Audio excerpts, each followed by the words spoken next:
Hey guys, welcome back. In this video, I'm going to show you a few different ways you can repeat your previous actions in Excel. Let's get started. I want to change the fill for this first cell to a darker shade of blue. For the remaining two cells, I could do this manually, or I could click on one of the cells and select F4 on the keyboard. You can also press Ctrl Y, and this is the shortcut for repeating your previous action in Excel.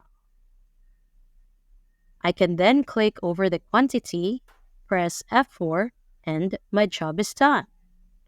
Another way this can be helpful is by inserting additional rows or columns into your spreadsheet.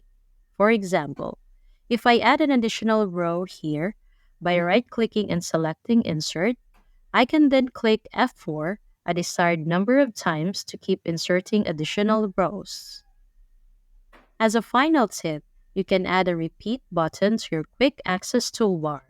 To do so, right-click the quick access toolbar, select Customize. When the dialog box appears, select the repeat function. Click Add, and then click OK.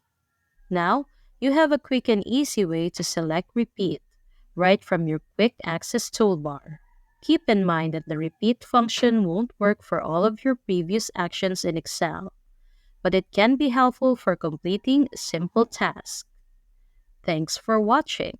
And if you found this video useful, don't forget to give it a thumbs up and hit the subscribe button for more content like this.